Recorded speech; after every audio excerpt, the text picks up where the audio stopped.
Ahora sí.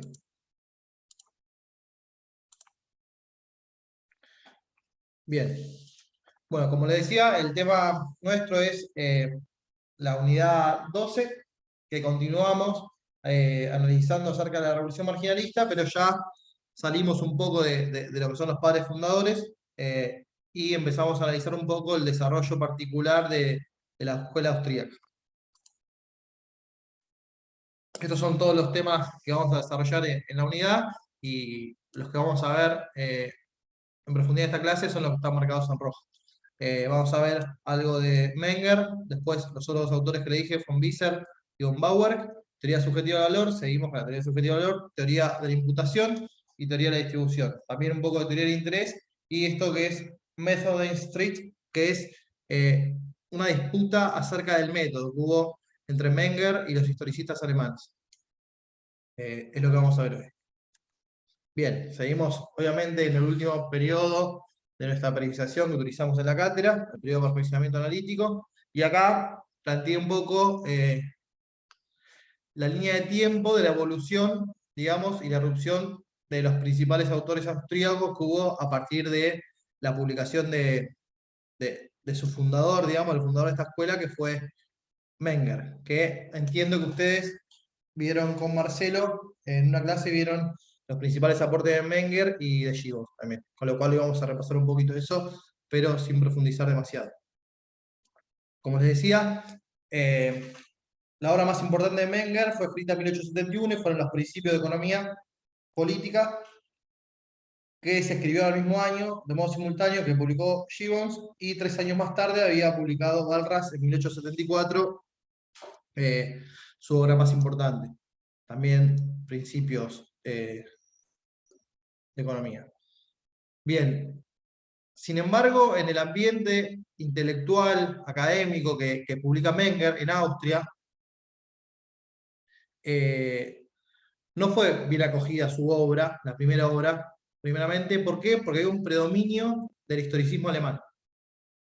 Es decir, todas las ideas del liberalismo y de los autores clásicos que habían tenido lugar, principalmente en Gran Bretaña, no habían llegado ni a Alemania ni a Austria, no habían podido penetrar, porque había una hegemonía en el pensamiento y en la academia del historicismo alemán, que estaba bastante en contra de estas ideas liberales que desarrollaban los clásicos. Con lo cual, al principio la obra de Menger no tuvo una gran repercusión en Austria, ni tampoco en Alemania. Menger se da cuenta de esto, que su obra no tiene gran recepción, y decide estudiar acerca del método, se retira de sus cargos que tenía, sus cargos de la función pública, se dedica a estudiar y produce su segunda obra, que es Investigación sobre el método de las ciencias sociales y la economía política en especial. Y esa publicación es la que va a dar lugar a esta disputa del método que le decía, que es una disputa que tiene Menger con los historicistas alemanes. Porque él se había dado cuenta que su principal obra, la anterior, no había tenido acogida, porque todo el ambiente académico de su país, incluso de Alemania también, estaba hegemonizado por el historicismo alemán. Sin embargo, por supuesto, en la Universidad de Viena hubo algunos discípulos de él, algunos pocos que leyeron sus libros, que entre los que más se destacan están von Wieser y von Bauer. En 1884, ambos, que eran amigos, publican cada cual una de sus principales obras. Ahí, como ven, von Wieser publica sobre origen y las leyes principales del valor económico, y von Bauer publica Historia y crítica de las teorías de interés.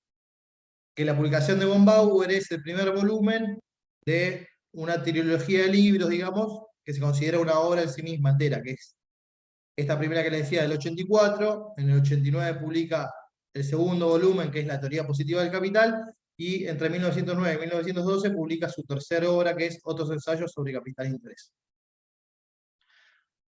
Ahora bien, digamos que estos tres autores, Menger, Wieser y von Bauer, son los padres fundadores de la escuela austríaca, digamos. Son los pioneros que van a fundar esta escuela, y a partir del cual se va a construir una escuela que llega hasta el presente.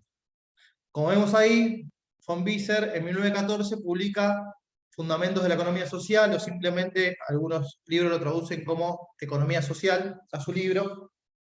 Y algunos autores dicen que es el primer tratado sistemático de economía de esta escuela de pensamiento.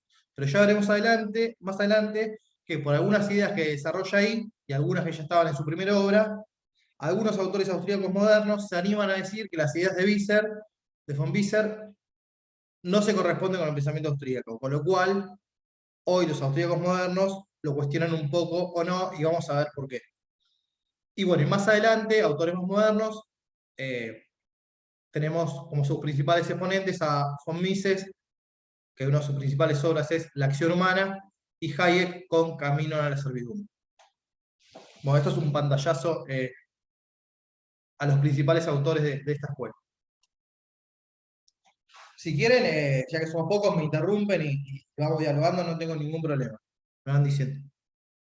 Bien, acá hay un principal resumen que va en sentido con la línea del tiempo anterior, en donde tenemos las distintas figuras de acuerdo a las distintas generaciones que clasifica Kachanowski, un autor austríaco, que no es el Kachanowski que encontramos, que es más mediático, digamos, sino que es otro Kachanowski, creo que es el hermano igual me parece, en un paper que escribió y en cual tomé algunas notas de ahí, hace esta conceptualización donde dice que hay 5 generaciones de economistas en la escuela austríaca. En la primera generación están, por supuesto, los 3 primeros autores que yo les mencionaba recién, Menger como el fundador y sus principales discípulos, von Bauer y von Visser. Ya en la segunda generación hay algunos autores que no son muy conocidos, digamos, son muy del mundo austríaco, estos autores que no los estudiamos acá. Sí, la tercera generación aparece von Mises, que es un autor que más adelante lo vamos a ver, y que Mises sí estudió en los seminarios que dio von Bauer al final de su vida, digamos. Con lo cual se puede decir que es discípulo de von Bauer y de Visser directamente, y de hecho los conoció. Luego, la cuarta generación, tenemos como el más conocido a Hayek, pero bueno, Manchlup y Lachmann también son conocidos.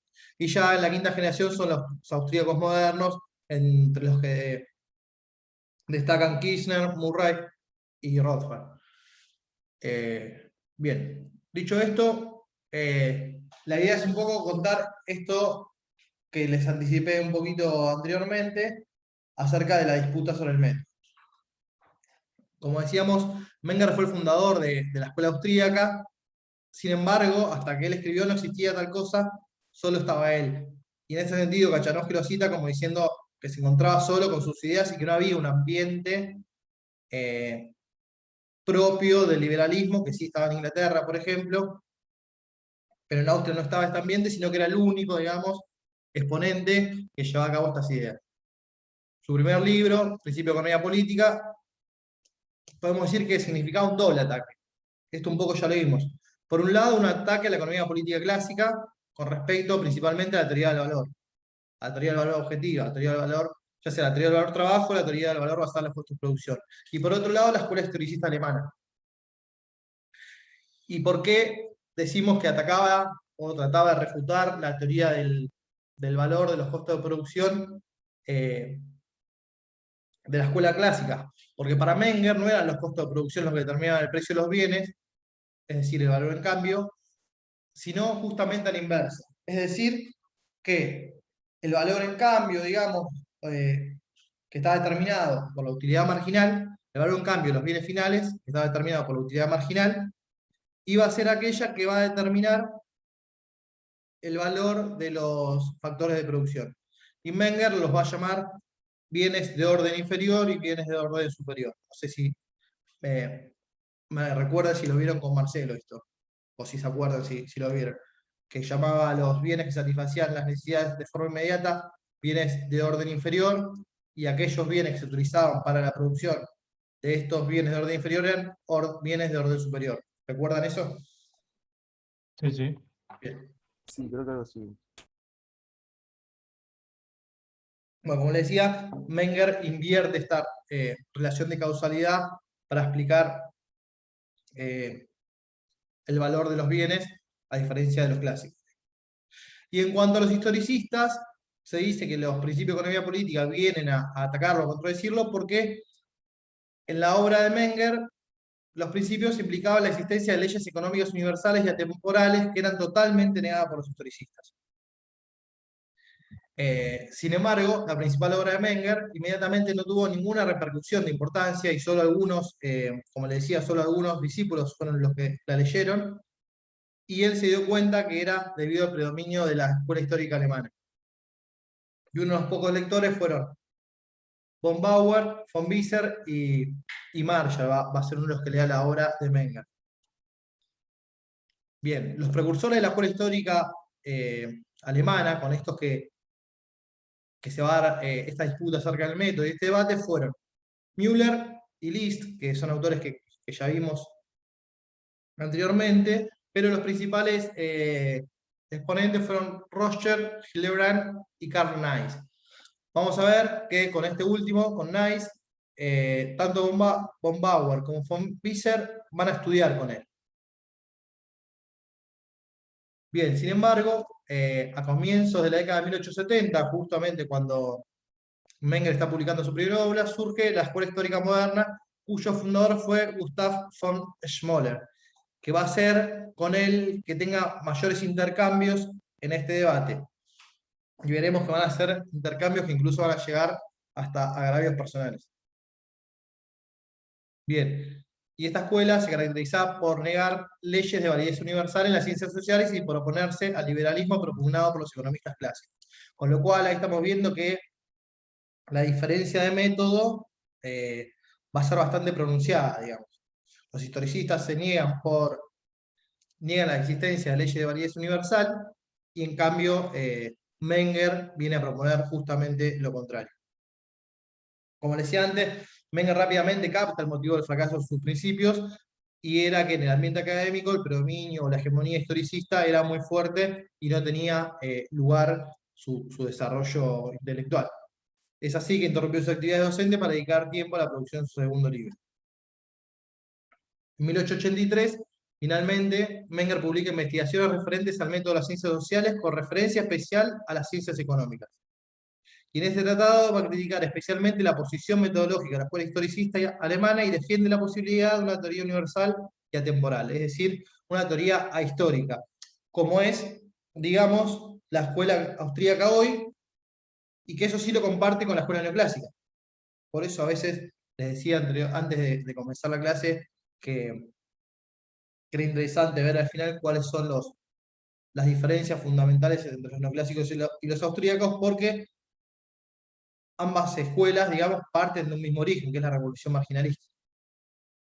Y ambas son o proponen ser ahistóricas, universales y atemporales, digamos, como válidas en todo tiempo y lugar. Cosa que el historicismo alemán no era todo lo contrario.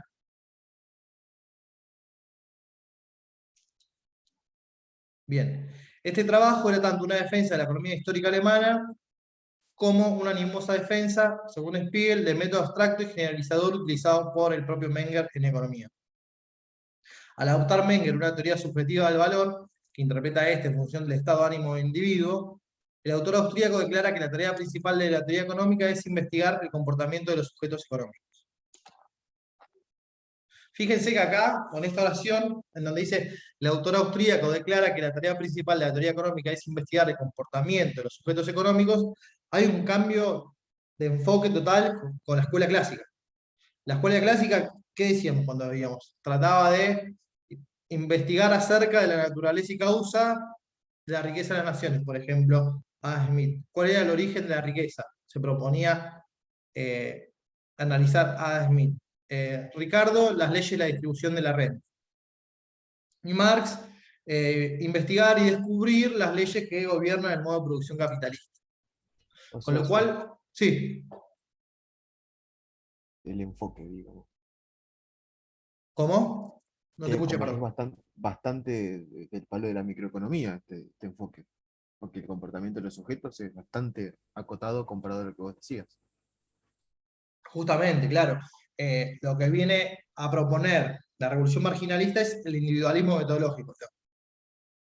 Contra una visión más sistémica, por decirlo de alguna forma, de los clásicos, en donde miraba la sociedad en su conjunto, una sociedad compuesta por clases, sobre todo en la cual distinguía clases sociales, incluso al distinguir entre clases sociales distinguía roles, con lo cual no podía haber un individuo representativo, es decir, no se podía partir de ese individualismo metodológico porque no había un individuo homogéneo mediante el cual extraer conclusiones de comportamiento, como sí lo va a proponer la escuela neoclásica. Y en parte los austríacos también van a proponer, por lo menos al principio, investigar comportamiento. Vamos a ver que también en las definiciones de Robbins, más adelante, ya siglo XX, vamos a ver que en alguna definición de economía que da él, también está esto de estudiar el comportamiento de los sujetos, de los individuos. Y ahí empieza a tener un rol más preponderante también la psicología en el estudio de la economía. Porque si vamos a estudiar comportamiento de las personas, digamos, el componente psicológico podría llegar a explicar estos comportamientos de los sujetos económicos. Con lo cual, es claro, se entiende por qué está esta disputa sobre el método, digamos.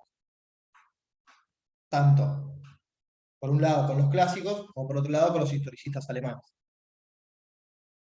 Bien, así Menger afirma que la vida económica de la nación es el resultado de los innumerables esfuerzos económicos llevados a cabo por sus agentes individuales. Estos son los verdaderos elementos que constituyen la economía nacional. Bueno, ahí se expresión por otro lado cara al historicismo alemán, y son el verdadero objeto de la teoría económica. Menger consideraba que su individualismo metodológico estaba confirmado por la aparición de formaciones sociales no intencionales como el dinero, las ciudades, las ferias, mercados y la división del trabajo, interpretadas por él como estructuras sociales surgidas como consecuencia involuntaria de la prosecución de los intereses individuales. Un poco Hayek más adelante va a tomar de estas ideas, digamos, su concepto de orden espontáneo.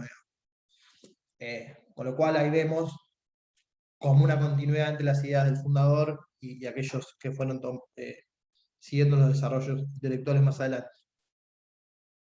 Ahora bien, por otra parte, este individualismo metodológico no asigna ninguna función significativa a la política pública en la esfera económica y tiene su corolario implícito, si no explícito, en el laissez-faire y en el individualismo político, camino que seguirán sus herederos teóricos Mises y Hayek, como veremos más adelante. Mises y Hayek son los que escriben en el siglo XX, a mediados del siglo XX, sus principales obras. Mises escribe su principal obra, creo que es del 44, se llama La acción humana.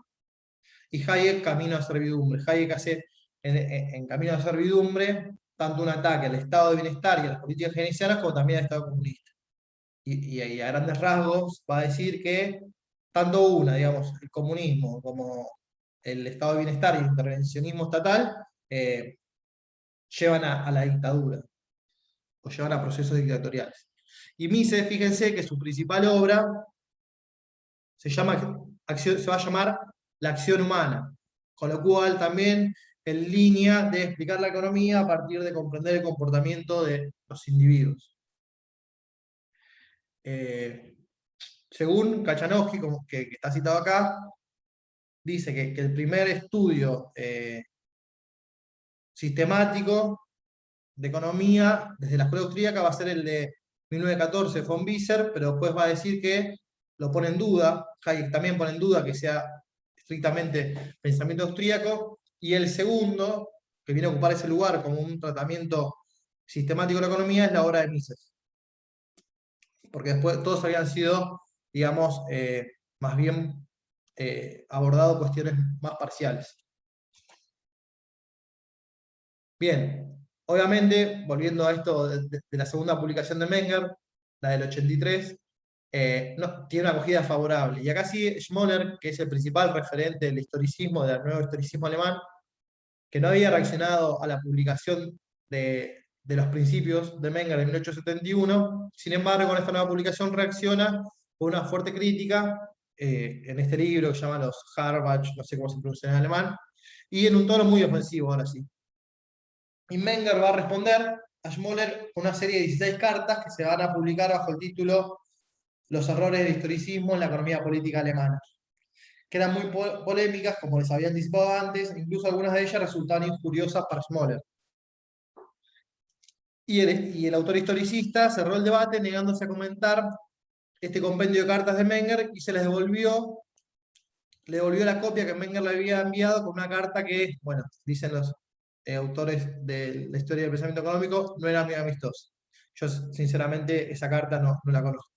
Y no sé si se conocerá, sinceramente. Y en esta disputa, conocida como el nombre de método del Straight, no solo participaron Schmoller y Menger, sino que también, obviamente, se fueron plegando los seguidores que iban teniendo de ambas partes. Y es en este contexto que el nombre escuela austríaca surge como algo peyorativo. ¿Por qué? Porque surge en este contexto del debate de los métodos y después de la victoria prusiana sobre los austríacos en la batalla de Königgrätz, llamar a alguien austríaco, es decir, cuando los alemanes llamaban a alguien austríaco, eso tenía estrictamente en Alemania una connotación peyorativa. Es así que Schmoller y sus discípulos comienzan a llamar austríacos a lo que sustentaba una posición similar o que compartían la posición del grupo de Viena, que era donde estaba radicado Menger. Es decir, que de aquí surgió el nombre de Escuela Austríaca de Economía para identificar a Menger y sus discípulos, digamos. Surge como una cuestión peyorativa, como diferenciando a los austríacos de los alemanes.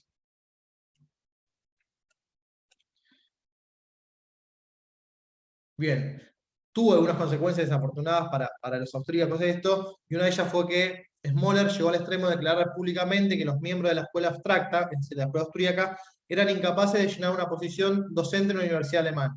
Su influencia fue más que suficiente para que esto llegara a ser equivalente a una completa exclusión de todos los adherentes de las doctrinas de Menger en todos los puestos académicos de Alemania. Y el resultado fue que 30 años después del fin de esta controversia, Alemania seguía menos afectada por estas nuevas ideas, que en ese entonces ya se difundían por todos lados,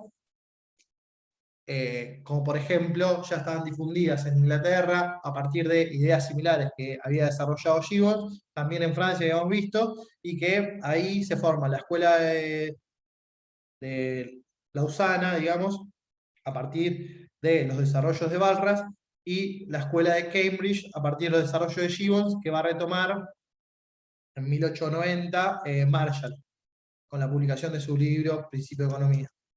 Con lo cual, estas ideas de un desarrollo del pensamiento económico más abstracto, a partir del nivelismo metodológico, ya se fue desarrollando en otras partes del continente europeo. Sin embargo, en Alemania, como el predominio y la hegemonía del historicismo alemán era muy fuerte, estas ideas no lograban penetrar. Y bueno, según Eckelweber, finalmente la disputa se convirtió en un debate personal y en consecuencia inútil. Lo mismo va a pensar Mises cuando afirma que el debate acerca del método contribuyó muy poco a la clarificación del problema en discusión. Menger estaba muy influido por el empirismo de John Stuart Mill para sacar todas las consecuencias lógicas de su propio punto de vista. Schmoller y sus discípulos, que se limitaron a defender una posición indefendible, ni siquiera comprendieron de qué trataba la controversia. Con lo cual, hay como un consenso acerca de que este debate, al tornarse más bien en agravios personales, alrededor de agravios personales, no contribuyó a nada. ¿Alguna pregunta hasta ahí antes de que comencemos con el primer nuevo autor que tenemos que ver, que en este caso es von Wieser? No, por lo menos no No, conozco. no, vamos bien. Bien. Bueno, von Wieser nació en 1851 en Viena, fue un hijo de padres aristócratas y va a vivir hasta 1926. Vamos a ver que a los 17 años ingresa a la Universidad de Viena para estudiar Derecho y en 1872 se gradúa. Así obtiene una beca de viaje que le permite estudiar economía en las universidades de Heidelberg con Neis. Recuerden que este autor era un referente del historicismo alemán. Y también estudia en las universidades de Jena y de Leipzig. Como les decía anteriormente, era amigo de von Bauer, con quien compartió estudios y va a ser otro de los fundadores de la escuela austríaca. Fue amigo de juventud y va a ser su posterior cuñado, que es el otro autor que vamos a estudiar hoy. En 1884 fue nombrado profesor de economía en la Universidad Alemana en Praga. En el mismo año sale a la luz su obra sobre el origen y las leyes principales de valor económico, que es la obra del 84, que sale el mismo año que sale la principal obra también de su amigo von Bauer. Y según Fernández López, fue la obra en que se introdujo el término utilidad marginal y en la que demostró cómo el valor de factores productivos se determina por la utilidad a través de la imputación. Eso, a través de teoría de la imputación, es algo de lo que vamos a ver un poco hoy, que continúa un poco los desarrollos de Menger. Y acá Fernández López dice que es von Wieser el primero en utilizar en su obra de 1884 el término utilidad marginal. Si bien, como venimos viendo, muchos otros autores ya habían hecho referencia al concepto, digamos, a lo que significaba, por ejemplo, la intensidad de la última dosis, decía Balras, o distintos autores lo expresaban de distintas formas, sin embargo, conceptualmente ya venían haciendo referencia a lo que hoy conocemos como utilidad marginal, y el que utiliza, como dice Fernández López, por primera vez el término, es von Wieser en 1884. Luego, 5 años más tarde, publica su obra más importante, que se llama Valor Natural. En 1903 heredó la cátedra de Menger en la Universidad de Viena y fue ministro de Comercio en 1917, pero debido a las consecuencias de la Primera Guerra Mundial, perdón, dice segunda, pero es la primera, debió regresar a la docencia. En 1914 publica Fundamentos de la Economía Social, o simplemente, como les decía, algunos lo llaman Economía Social. Que esta es la obra que va a ser cuestionada por Hayek y por autores austríacos más nuevos, y ahora vamos a ver, como les decía, por qué. Bueno, von Wieser fue profesor de autores reconocidos en el siglo XX como Schumpeter, Mises y Hayek. Bien. Con respecto a las ideas desarrolladas en fundamentos de economía social o simplemente economía social, los austríacos modernos son severamente críticos al punto de poner en duda su pertenencia a la escuela fundada en Viena. Y acá les pongo la cita que les comentaba. Dice, de estos dos grandes economistas, haciendo referencia a von Wieser y a von Bauer, continuó la línea de pensamiento, solo von Bauer continuó la línea de pensamiento mengeriana, ya que Wieser siguió posteriormente caminos propios y terminó acercándose más al enfoque de la escuela de Lausanne, que es la escuela de Balras, digamos, porque los austríacos se van a encargar más adelante de diferenciarse de tanto la escuela de Cambridge como la escuela de Lausanne. Si bien en la revolución marginalista nosotros lo vemos como un fenómeno que es conjunto, después estas distintas escuelas que tienen origen, digamos que tienen un mismo origen, se van a ir diferenciando. Y dice, su libro Grundrisse der Sozialen, bueno, el libro Fundamento de Economía Social, es el único tratado sistemático de teoría económica que produjo aquel primer grupo, pero contiene ideas que hacen dudoso que Wieser pueda ser considerado como miembro de la escuela austríaca. Y si bien lo cita Kachanowski saca estas ideas, y lo cita él, de una obra de Hayek, que Hayek va a ser uno de los principales exponentes de la escuela austríaca. Bien, simplemente eso era para mencionarles que está un poco cuestionada la pertenencia ¿no? de von Wieser por los nuevos austríacos. Bien. Primero repasemos brevemente cuáles los aportes que hace este autor a la teoría del valor. Bien. Vamos a decir que von Wieser parte del modelo de Menger, con lo cual, obviamente, escribe a una teoría subjetiva del valor. Pero, ¿cómo va a explicar? A partir de esta tablita que presenta acá. Acá lo que dice Wieser es que en la primera tabla tenemos los bienes. Están ordenados de forma incrementales. Digamos 0, 1, 2, 3, 4, 5 hasta 11. Son cantidades de bienes, del mismo bien, digamos, ¿no? Que va a consumir este consumidor. Luego, tenemos los precios mediante los cuales van a ser consumidos estos bienes, que es la fila 2. Luego, la utilidad total derivada de consumir cantidades alternativas se calcula añadiendo sucesivas unidades de valor. Es decir, la fila 3, utilidad total, cuando no consumo nada, no tengo ninguna dosis de utilidad. Cuando consumo el primer bien, la utilidad total está determinada por su precio, que sería la utilidad marginal, digamos, su precio. Entonces, al consumir una unidad, la utilidad total es 10. Cuando consumo la segunda unidad, la utilidad total es 10, que tenía inicialmente, más 9. Sin embargo, el valor total de estos dos bienes ahora va a ser 18. ¿Por qué? Porque los consumidores van a estar dispuestos a pagar lo que vale la última unidad adicionada, digamos. Es decir, 9 por 2 unidades, el valor total de esta canasta de dos bienes va a ser de 18. Bien, obsérvese que von Wieser, al igual que lo había hecho Dupuit, identificaba el precio de los bienes con la utilidad marginal. Acá podríamos poner, como les decía, precios o utilidad marginal, en la fila 2. Y la línea 4 representa el cálculo del valor total o ingresos, es decir, el precio multiplicado por la cantidad de bienes vendidos. Por ejemplo, acá tenemos dos bienes por su precio, 18. Dada la pendiente negativa de la función de demanda, los ingresos totales van a aumentar al principio, alcanzarán un máximo y luego disminuyen. Y la línea 5 muestra el valor perdido por la indiferencia, y es la diferencia entre utilidad total y los ingresos totales.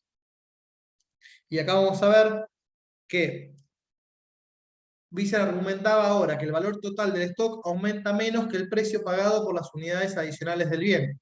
Añadiendo la segunda unidad de stock, por ejemplo, el individuo experimenta un incremento de 9 unidades en la utilidad total, pero ahora ambas unidades poseen una valoración de 9, era lo que les comentaba recién.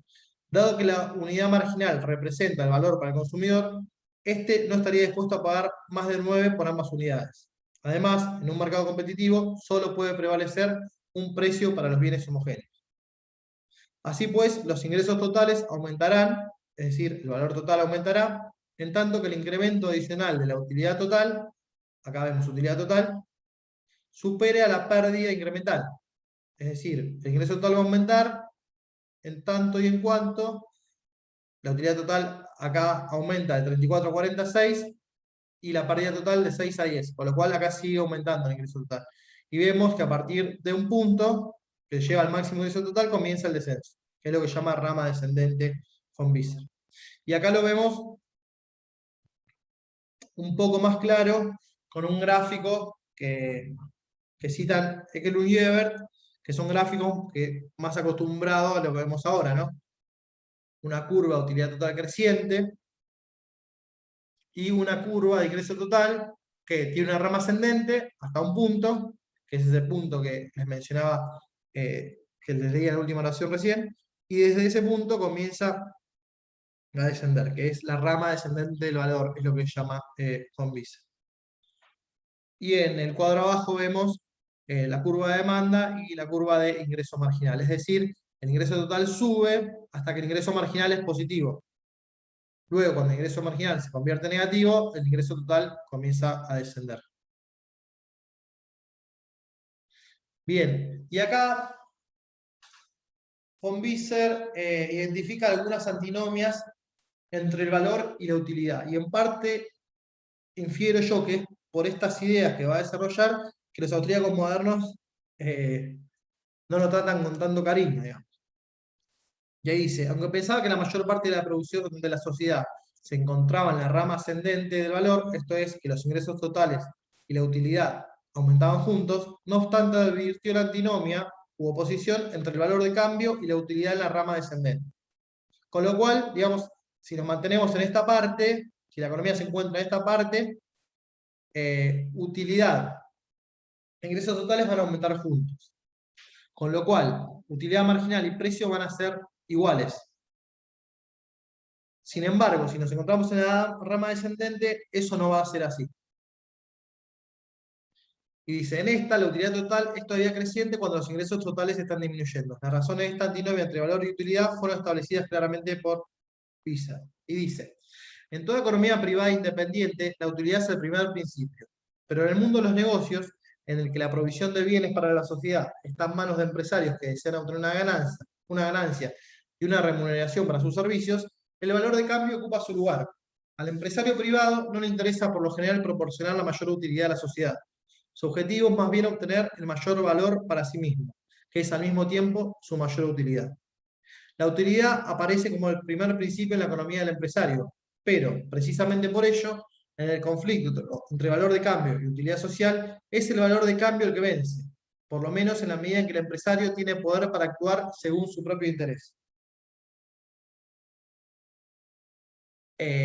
Ahí Ekelund-Weber dice que este párrafo es para explicar cómo funciona la economía cuando el empresario tiene cierto poder, es decir, cuando el mercado tiene ciertas características monopólicas.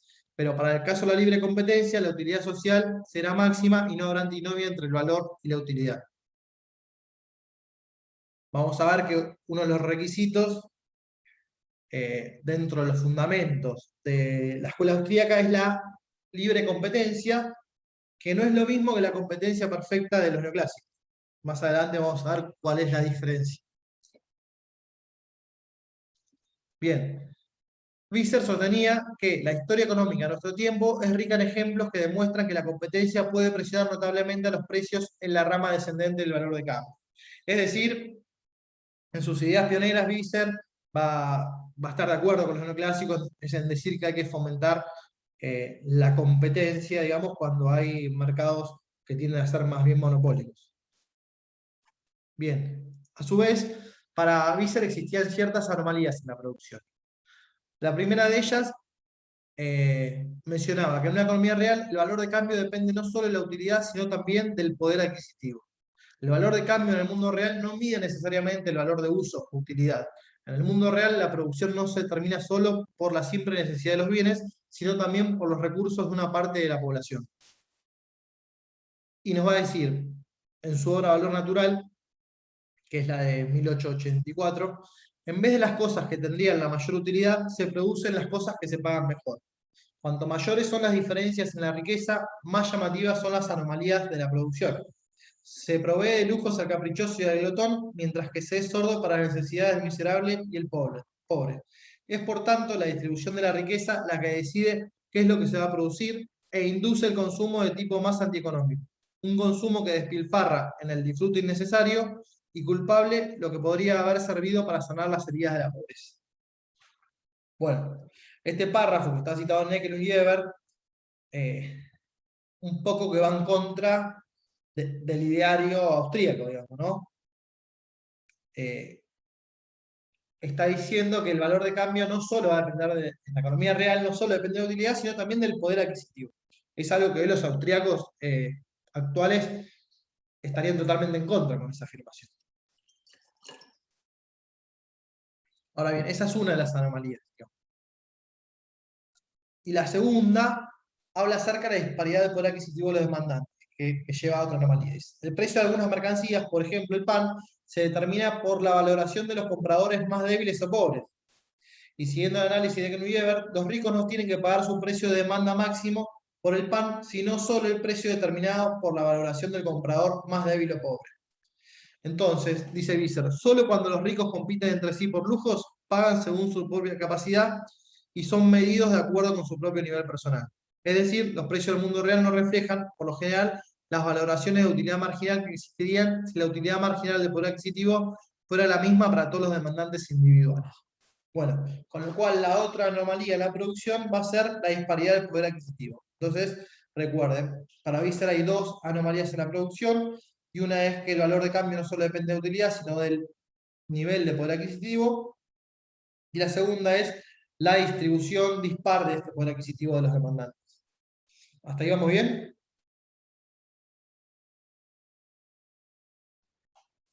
Una pregunta. Acá en lo que sería la primera anomalía, Sí. que dice, en vez de las cosas que tendrían la mayor utilidad, se producen las cosas que se pagan mejor. Ahí por ahí sería una referencia o un parecido con lo que sería la función de beneficio social. Claro, bueno, hay un poco de eso, ¿no? De los desarrollos que luego va a ser la micro neoclásica. Eh, sí, sí, entiendo tu punto y creo que sí. También hay Claro, habla. hay una cuestión acerca de las necesidades acá.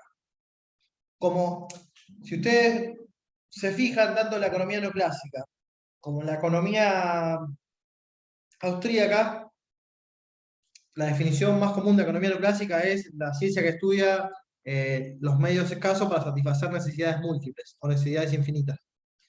Esa es la definición de Robbins, abreviada, digamos, pero es la que se estudia por lo general como definición de economía neoclásica. Y ahí lo que se dice en esa definición es que las necesidades no pueden ser jerarquizadas. El economista es neutral y no puede ponerle valoración a las necesidades. Es decir, para el economista son todas iguales las necesidades. Sin embargo, y los austríacos van a decir lo mismo. Sin embargo, por eso es que hablan de economía de la escasez cuando en realidad hoy por hoy no tiene mucho sentido, a mi juicio, hablar de economía de la escasez. Pero los austríacos y los neoclásicos van a hablar todavía de economía de la escasez porque dicen que las necesidades son ilimitadas. ¿Y por qué? Porque ellos en las necesidades no contemplan poder jerarquizarlas. Es decir, sería igual la necesidad del lujoso, caprichoso o glotón, digamos, como dice Visser, que la necesidad que tiene el pobre para comer. Acá me parece que Visser está haciendo un juicio de valor en las necesidades que luego un economía neoclásico, un economista austríaco no se lo permite, digamos, en su forma de analizarlo. No sé si entiende lo que estoy diciendo. Sí, sí, sí se entiende. Bien, y bueno, y la otra es acerca de la disparidad del poder adquisitivo, claro. Obviamente, el rico que tiene mucho poder adquisitivo va a pagar menos de lo que estaría dispuesto a pagar. Para que eso no suceda, habría que inventar la demanda, lo cual sería imposible en un mercado muy difícil, digamos, es imposible.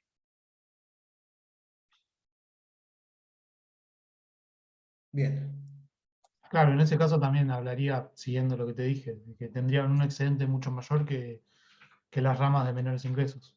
Claro, el asunto es que nosotros, cuando miramos el análisis del excedente del consumidor, por ejemplo, el consumidor es el que gana, ¿no? Pero ¿qué consumidores? No son todos los consumidores iguales, porque el que paga de acuerdo a su restricción, el precio máximo. El pobre en este caso va a pagar, el último consumidor va a pagar el precio máximo que va a pagar.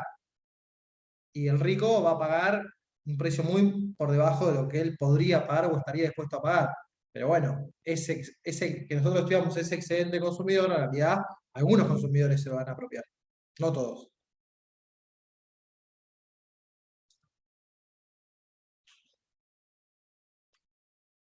Bien.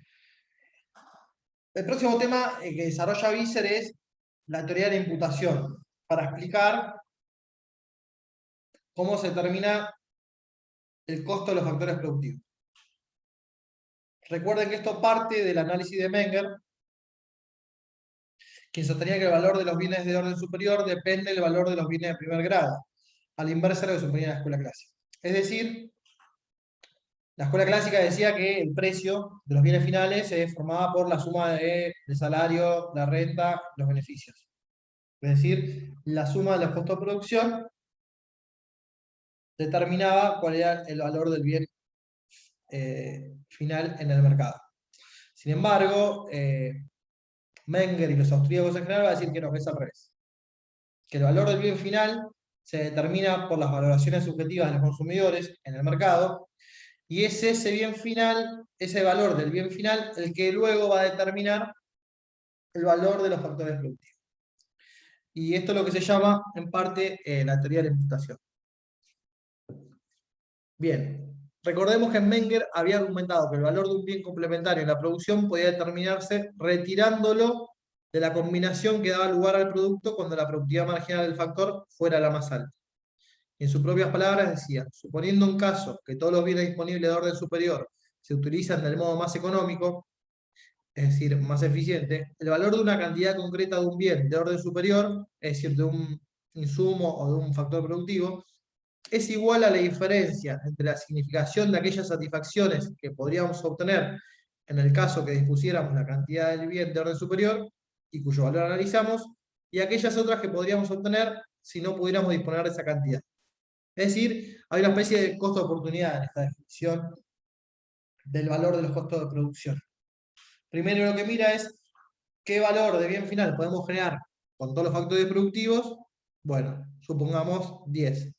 Ahora bien, si yo retiro una unidad de uno de los factores productivos, produzco 6, bueno, quiere decir que ese factor productivo que retiré tiene un valor de 4. que es lo que dice acá, creo. En el caso de proporciones fijas, la retirada de uno de los factores requería una nueva combinación. Ah, bueno, porque él decía que podía haber eh, proporciones fijas de factores productivos o proporciones variables. En el caso de proporciones fijas, la retirada de uno de los factores requería una nueva combinación de los otros para obtener un producto diferente. Digamos, si yo estoy hablando de un producto que se produce con proporciones fijas los factores productivos, al retirar uno ya no lo puedo hacer ese bien final. Con lo cual, con la combinación que me queda de factores productivos, voy a poder hacer otro producto diferente. Entonces, el valor del factor retirado se determina entonces por la diferencia en términos de valor entre el antiguo producto y el nuevo producto alternativo.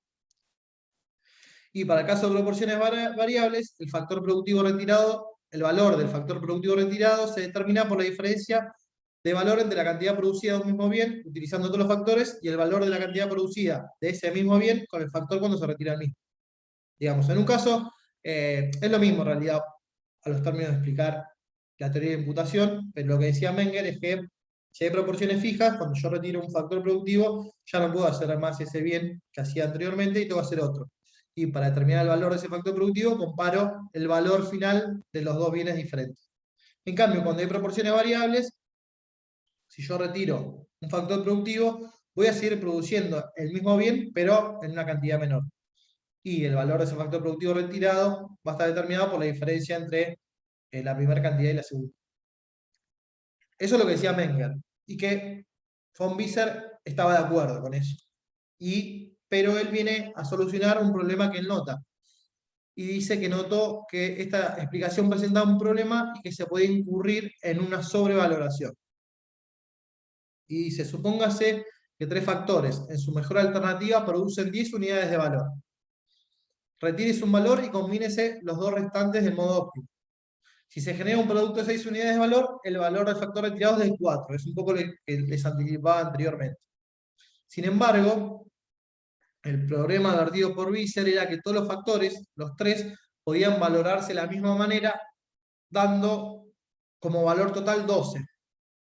Como suma de sus valores por separados, aunque el valor combinado fuera 10. Y esto, dice, era un error de la teoría. Eso no estaba bien.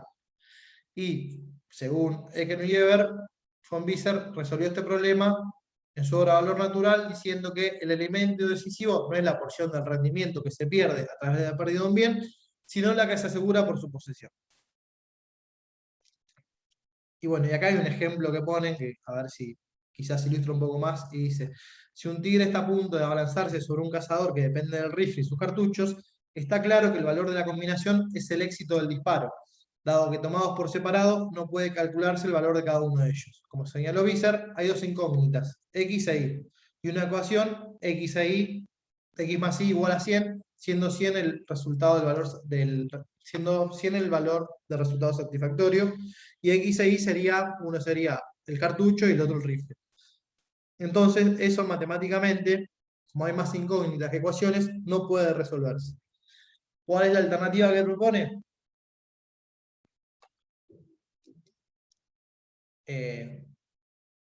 Se dice que Wieser iba a determinar la contribución de los factores productivos combinados en cada industria y a expresar esta contribución en ecuaciones.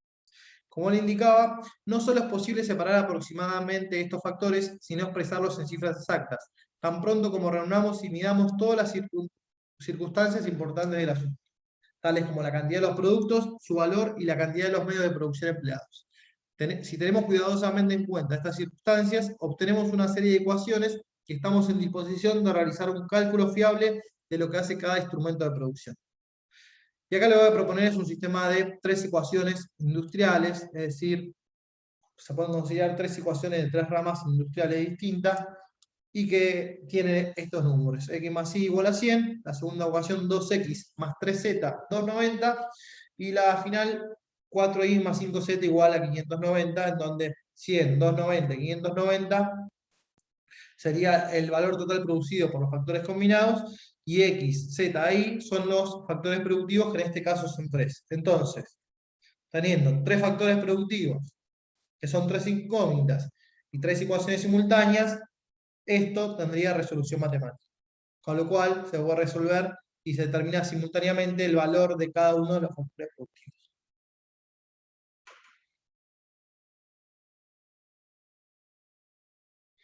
¿Está bien? Esta sería la solución que viene a proponer von Wieser a este problema de la sobrevaloración del valor de los factores productivos de la teoría de la imputación de Menger. Esto sigue siendo una teoría de la imputación, sigue escribiendo esa forma de explicar, pero propone una solución alternativa a ese problema que había encontrado. Lo que hay que tener presente acá siempre es el orden de causalidad. Lo que primero se va a determinar es estos valores, son, digamos, 100, 290 y 590. Estos valores se van a determinar de forma subjetiva en el mercado de acuerdo a las utilidades o preferencias de los consumidores. Una vez obtenidos esos valores en el mercado, dice Wieser o dicen los austríacos, se puede determinar el valor de los costos de producción. En cambio, si estuviéramos en un modelo clásico, lo que tendríamos que tener como dato primero sería el valor de cada uno de los costos de producción y la incógnita sería el valor total producido. Digamos, esa es la diferencia de causalidad que hay en las distintas teorías del valor. Bien, eso es lo que tenemos para ver acerca de este autor, von Wieser. Su teoría de la imputación vimos, y vimos también la explicación de su teoría del valor subjetivo. No sé si quieren que continuemos o tienen alguna pregunta. Ya tendríamos que continuar con el otro discípulo de Menger, que es von Bauer. No, sigamos. ¿Está bien? Le metemos. Bueno, interrumpen ustedes si quieren que paremos. Bien, von Bauer nació en 1851, vivió hasta 1914, digamos hasta los principios de la Primera Guerra Mundial. Nació en Austria y era hijo de un alto funcionario del gobierno austríaco, y vamos a ver que él también va a ser funcionario en Austria. Estudió Derecho en Viena, al igual que Wieser, junto con su cuñado y amigo, digamos, e inició sus estudios en Heidelberg, Alemania, junto a Gneis, uno de los líderes de la llamada Escuela Histórica Alemana. O sea, compartió estudios y camino con von Wieser. En 1881 fue nombrado profesor de Economía en la Universidad de Innsbruck. Innsbruck es Austria, donde terminó su primer libro que trataba el valor de las patentes como derechos legales abstractos.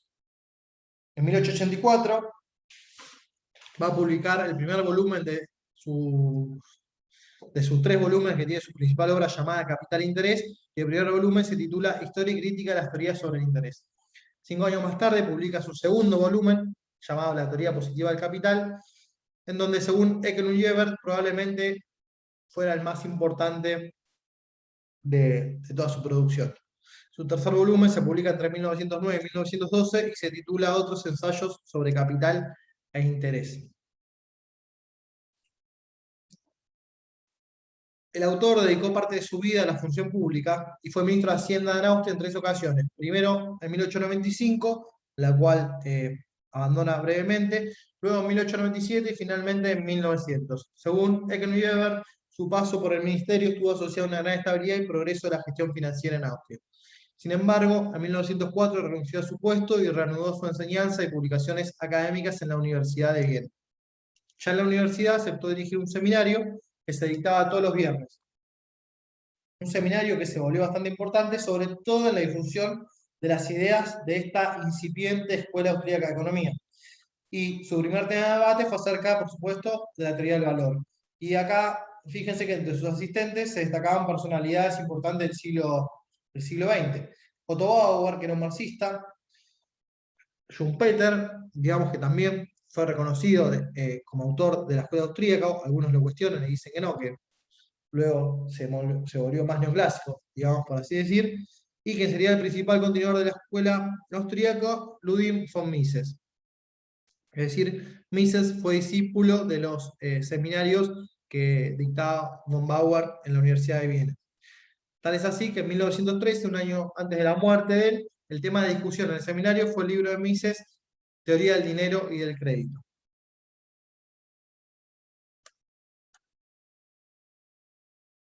Por supuesto, von Bauer fue un temprano adepto a la teoría subjetiva del valor de Menger y adoptó la mayoría de los perfeccionamientos que introdujo Visser. Y también utilizó el costo de oportunidad, tal como lo había formulado este último. Según Hayek, aunque este artículo agrega poco a lo dicho por Menger y Visser, su claridad y fuerza de argumentación han hecho que sea probablemente el que más ayudó a difundir la teoría de utilidad marginal.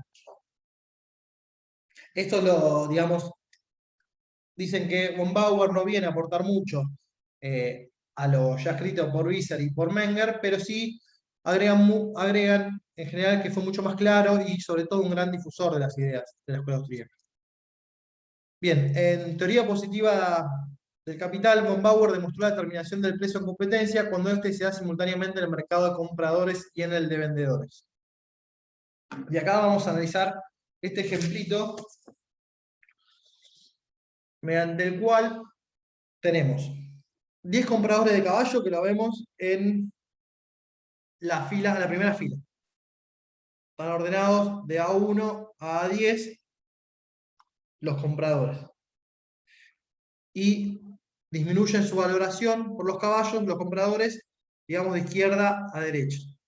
Luego hay 8 vendedores de caballos, que los vemos en la fila de abajo,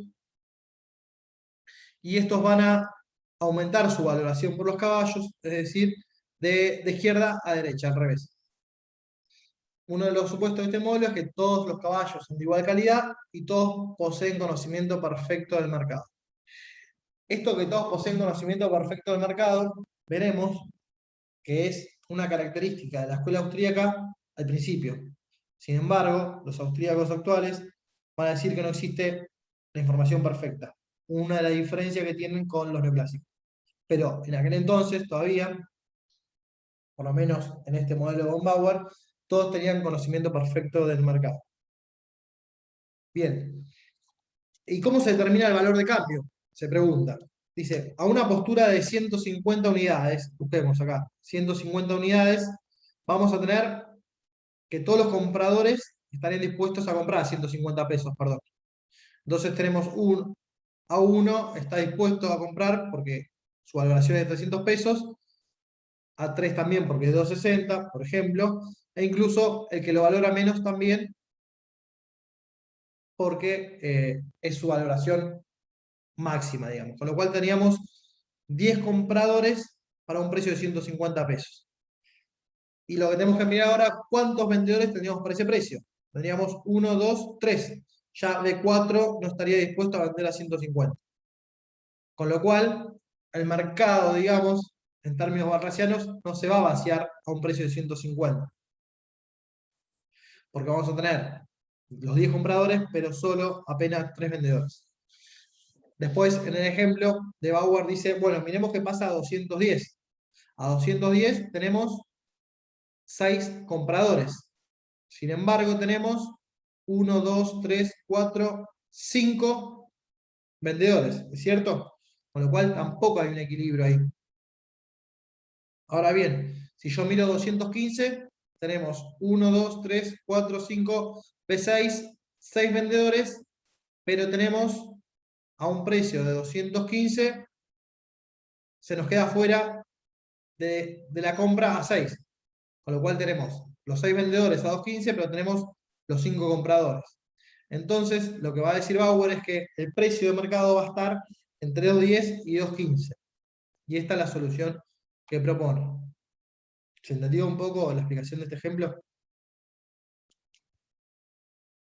Sí, sí.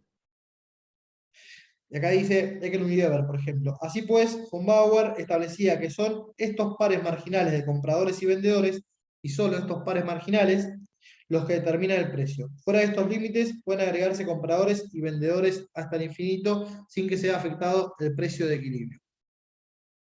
La adición de compradores o vendedores con valoraciones subjetivas dentro de los límites establecidos por los pares marginales produce el efecto de estrechar los límites establecidos para el precio. Bien. Bueno, y esa es su explicación, digamos, con respecto a su teoría del valor, que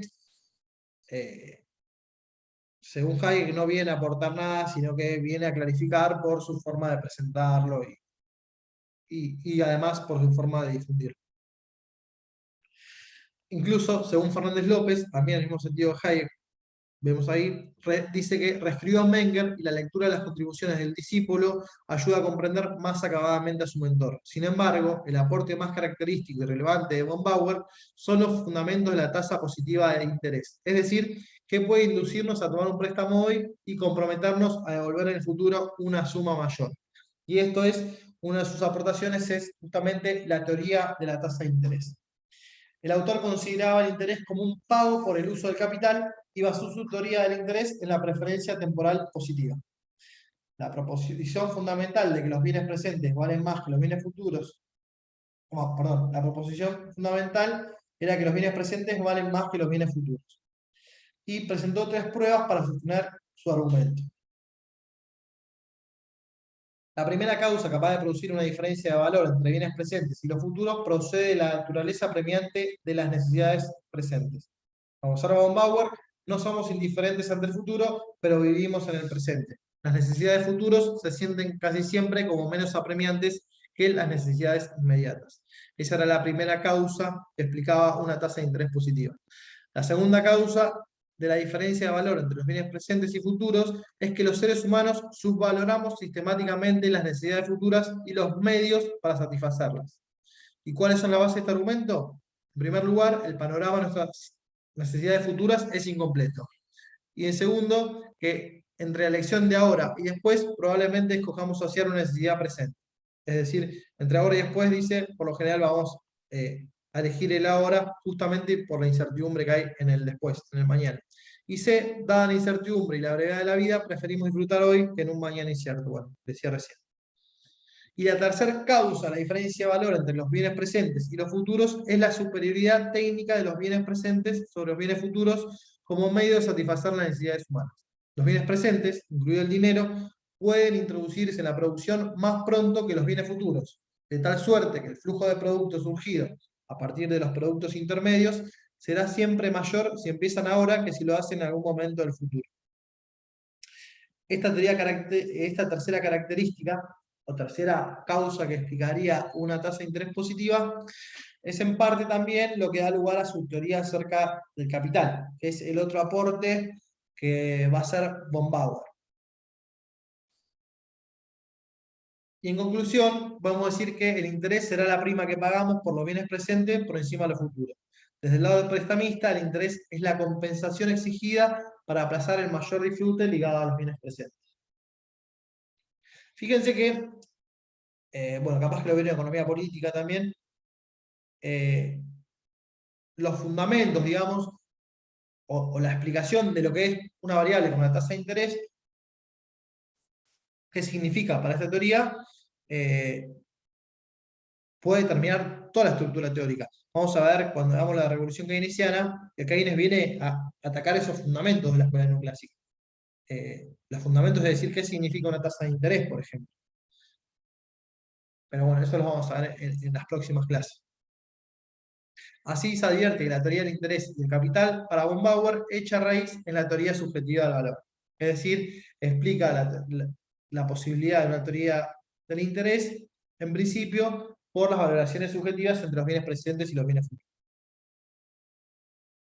La distancia de von Bauer con el planteamiento clásico del tema fue que la escuela clásica se rehusó a admitir que el capital era productivo al margen del trabajo, según Eglon y Weber, con excepción de Senior, que vio ese error en los clásicos. Bien, y ahora sí nos tocaría explicar brevemente cuál es su teoría del capital. Y una de las contribuciones más importantes de von Bauer fue haber introducido las consideraciones sobre el tiempo en el análisis económico. Hasta entonces, esta variable tiempo no era muy tenida en cuenta en los distintos análisis económicos. Y su premisa era que la producción de los bienes finales, los bienes de consumo, requiere tiempo. Y que los métodos indirectos para la producción de estos bienes son más productivos que los directos. ¿Qué quiere decir esto? Ahí lo vamos a explicar. Aunque los métodos indirectos son más productivos, lo que constituye una ventaja también consume tiempo, lo que constituye una ventaja. Digamos, hay un trade-off ahí entre que se necesita más tiempo, pero a la vez que son más productivos estos métodos indirectos. Y ahí un poco la explicación. Los medios de producción originarios, materias primas, los recursos, los trabajos, podían utilizarse en la producción inmediata de bienes finales, o podían utilizarse para producir capital o medios de producción, los cuales, una vez acumulados y combinados con trabajo, producirían bienes de consumo. Él, von Bauer, sostuvo que este último método era más eficaz, es decir, destinar las materias primas y los recursos para primero producir bienes de capital o medios de producción y luego con ello producir una mayor cantidad de bienes de consumo. Entonces, él decía que este último método era más eficaz y además creía que cuanto más largo fuera el periodo productivo o un método más indirecto e intensivo capital, mayor sería el producto total. El tiempo no es irrelevante, todo lo contrario, analizó von Bauer, y siendo la duración del periodo de producción de los bienes de consumo una variable a considerar. Entonces, a medida que aumenta la duración del periodo de producción, se utiliza más capital, aumenta la relación capital-trabajo y aumenta el producto final, aunque una tasa decreciente. Y a continuación, Eckelt presenta un gráfico modelizando este modelo. Yo acá quiero hacer una salvedad porque acá está introduciendo von Bauer, en cierto sentido, la productividad marginal del capital. Estamos viendo. Fíjense que dice, entonces, a medida que aumenta la duración del periodo de producción, se utiliza más capital, aumenta la relación capital-trabajo y aumenta el producto final, aunque una tasa decreciente. Bueno, la productividad marginal del trabajo, del capital, decimos que es decreciente. Con lo cual, a mi modo de ver, se está alejando un poco de la teoría subjetiva del valor. Y que es algo que va a criticar Menger y lo vamos a ver. Pero antes de ver esa crítica, vemos este grafiquito donde tenemos en el eje de las ordenadas el producto total y en el otro eje la variable que empieza a introducir von Bauer, que es la variable tiempo. Y dice, cuando un método de producción se hace más indirecto, representando este cambio por el desplazamiento de t a t', es decir, de t a t' más indirecto, quiere decir que lleva más tiempo, el producto total también aumenta, pero en una tasa decreciente. Fíjese que lo que marca esta Q en el proceso productivo que lleva menos tiempo, es decir, de t a t', vemos que tenemos un nivel de producto acá en Q'. En cambio, cuando pasa mayor cantidad de tiempo, decía von Bauer que era un método más eficiente, digamos, más productivo, vemos que el producto se obtiene un mayor producto. Es decir, mayor cantidad de tiempo quería decir que dedicamos una proporción más alta de nuestros insumos, bienes, en la producción de bienes de capital y después esos bienes de capital para la producción de bienes finales. Y obviamente, si adicionamos más tiempo, crece aún más el producto. Y fíjense que dice que crece a una tasa decreciente. ¿A dónde vemos la tasa decreciente? En las pendientes. Fíjense que las pendientes de estos triángulos son, a medida que pasa el tiempo, cada vez más apaisadas, digamos, más horizontales. Bien. Críticas de los propios austríacos a esta teoría del capital de von Bauer. Dice Kachanowski que von Bauer ha sido más conocido por su teoría del interés y que esto es un poco desafortunado. Ha sido más conocido por su teoría del interés y del capital, digamos, y que esto es un poco desafortunado, ya que incurrió en ciertas contradicciones que fueron señaladas por Menger. Y ahí les pone una cita del propio Menger que dice: llegará el día en que la gente se dé cuenta de que la teoría de von Bauer es uno de los errores más grandes que jamás se hayan cometido. Bastante duro, digamos, con su discípulo. Y acá aclara, von Bauer comienza su libro realizando una excelente crítica a las teorías del interés existentes hasta entonces y llega a demostrar que solo la disparidad de valoraciones entre bienes presentes y futuros es la determinante de la tasa de interés. Hasta ahí todo bien, valoración subjetiva entre los bienes presentes y futuros. Sin embargo, al exponer su propia teoría, la apoya en cierta manera sobre el concepto de la productividad del capital, que era lo que les mencionaba y anticipaba anteriormente. Posteriormente, Mises y Fetter tomaron los avances de von Bauer y esbozaron una teoría del interés basada exclusivamente en la evaluación o valoración subjetiva entre bienes presentes y futuros. Esto también, según la opinión de Juan Carlos Kachanowski. Bueno, evidentemente hay algo de esto que dice Kachanowski, que Kachanowski también cita a Hayek en esta crítica, porque por algo el propio Menger lo critica con tanta vehemencia, digamos, ¿no? Porque en algún aspecto pareciera ser que abandona esta teoría subjetiva del valor y al incorporar la productividad del capital, si el capital es productivo, está escribiendo la teoría de los costos de producción, digamos. ahí como que hay cierta contradicción. Bien, hasta acá el autor que nos tocaba ver en el día de hoy. No sé si quedó alguna duda, alguna opinión.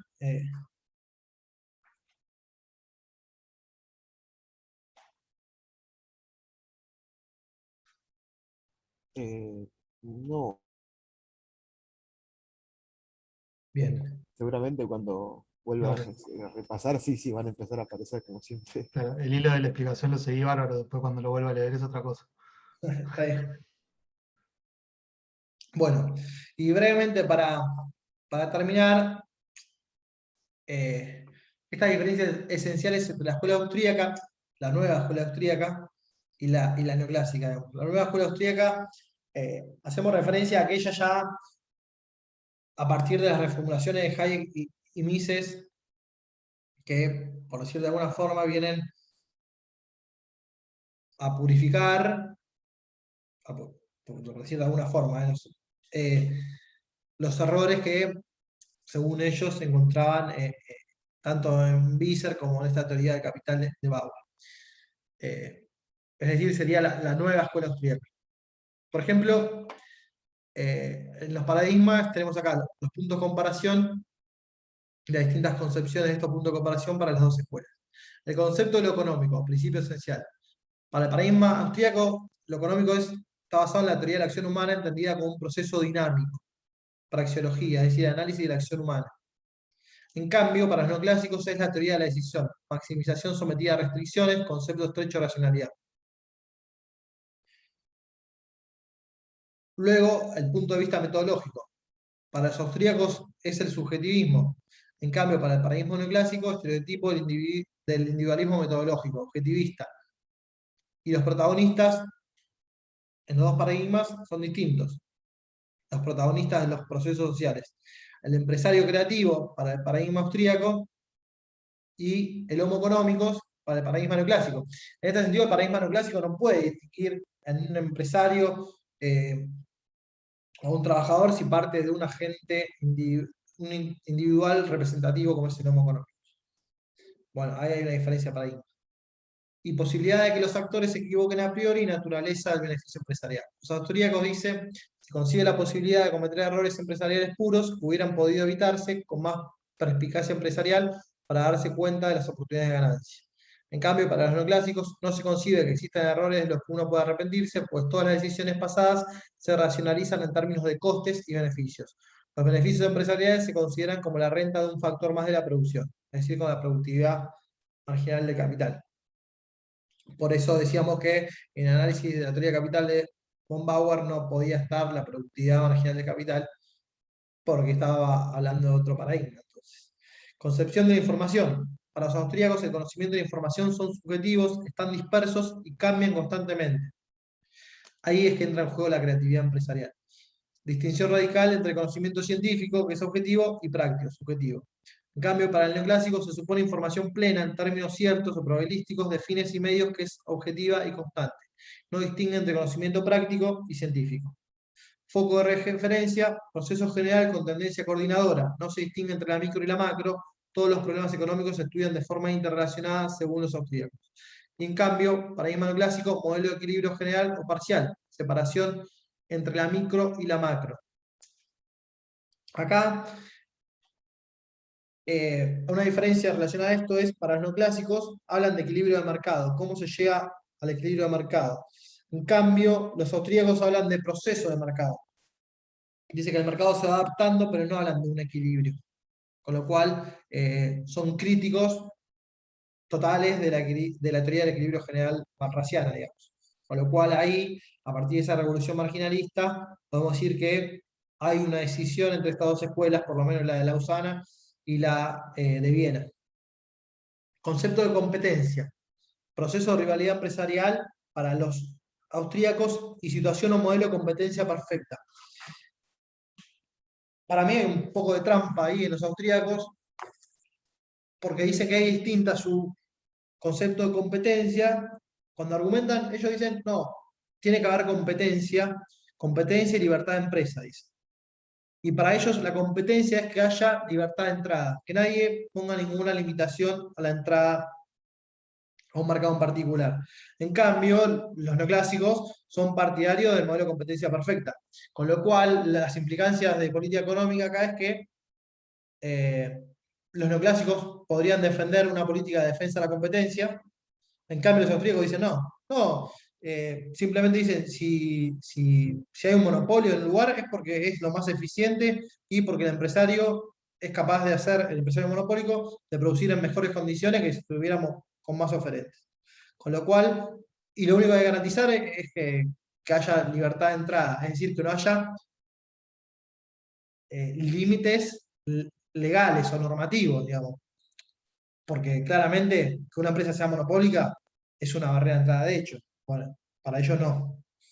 Con lo cual ahí hay una cuestión a debatir. Concepto de costo.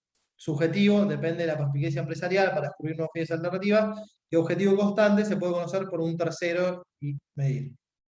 Y bueno, después, formalismo. Para los austríacos, lógica verbal.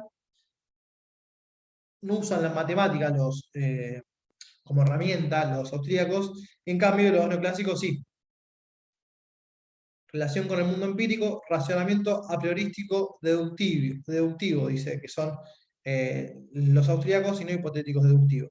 Separación radical y a la vez coordinación entre teoría e historia. La historia no puede contrastar teorías, dice. En cambio, los neoclásicos sí utilizan la contrastación empírica de las hipótesis.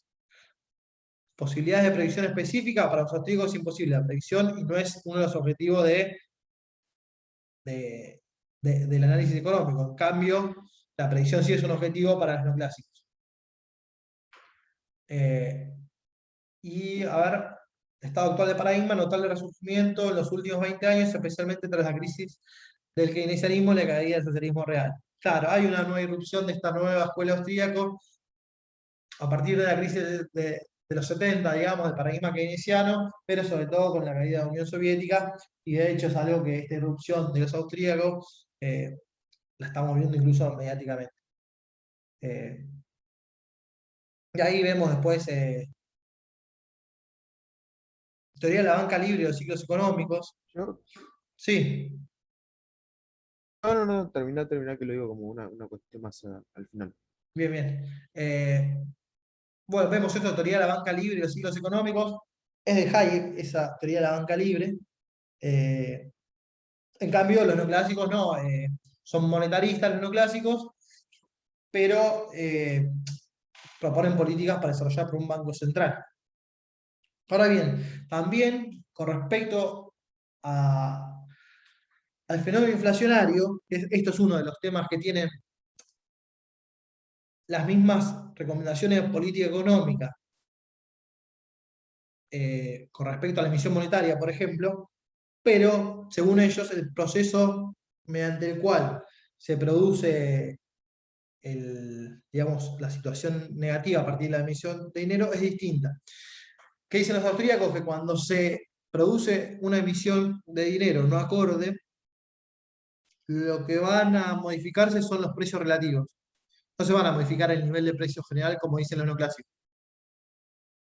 No van a subir todos los precios en promedio igual, sino que primero van a modificarse los precios relativos. Y esos precios relativos van a generar malas señales de mercado que van a hacer, en la explicación de Hayek, que se produzcan muchos bienes de capital en contra de bienes de consumo, y eso va a generar después una sobreoferta que vaya a una crisis. En cambio, dicen, no, los neoclásicos dicen que se aumenta el nivel de precio y el dinero es totalmente neutral, digamos. Y se va a llegar a una crisis inflacionaria después, si se seguís emitiendo, digamos. Son como explicaciones distintas, que las dos predicen crisis, pero con sus procesos explicados por distintas causas. Y bueno, nada, eso era más o menos, y ahí están los principales autores austríacos y neoclásicos. Eso era lo que les quería mostrar. Lo que yo te quería decir, Agustín, primero en la diapositiva pasada, Sí, que hablaba, a ver. Ahí. sí, cuando, a ver, espera que me encuentro. Que habla del foco de referencia en un proceso general con de tendencia coordinadora. Eso puede ser como, ya que al principio dijiste que buscaban analizar como la conducta del sujeto, que por eso no les preocupa si existe tal cosa como un equilibrio de mercado o no, sino porque el individuo se adapta siempre. Entonces, Exactamente. como que una noción de equilibrio sería irrelevante cuando se analiza exclusivamente el comportamiento individual. Claro, tal cual, tal cual. Eh, Aparte, no se puede predecir el equilibrio, dicen tampoco, porque como no tiene, el individuo no tiene información completa, están en contra de la información perfecta. Nada, son procesos de ajuste en donde el que lleva la batuta, por así decirlo, es el empresario innovador, empresario creativo.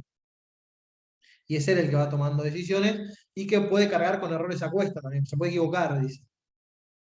Con lo cual, si se puede equivocar, digamos, si puede tomar, y cada empresario puede tomar, ante circunstancias distintas, cada empresario puede tomar decisiones distintas, porque es totalmente subjetivo el punto de vista, eh, no podemos hacer una predicción al respecto. Claro, Ahora bien, lo que yo veo, incluso una de las críticas que se le hace al modelo austríaco es que todo este subjetivismo, digamos, es imposible, eh, ¿cómo decirlo? De modelizar. Es muy difícil de modelizar como herramienta de política económica. Eh, y lo único y no hay que hacer nada, digamos. Laissez-faire, digamos, total, desde el punto de vista austríaco. Con lo cual no sé cuál es la potencia que tiene el paradigma austríaco hoy en día. Me parece que tiene algunas cuestiones que les cuestiona el paradigma neoclásico, que estoy de acuerdo, pero no en la forma que se lo cuestiona, digamos. No le veo una potencia, digamos, a ese paradigma, eh, como que sea capaz de explicar los procesos económicos. Eh, a mí me resulta bastante débil. No sé, pero es una opinión esto, no es algo.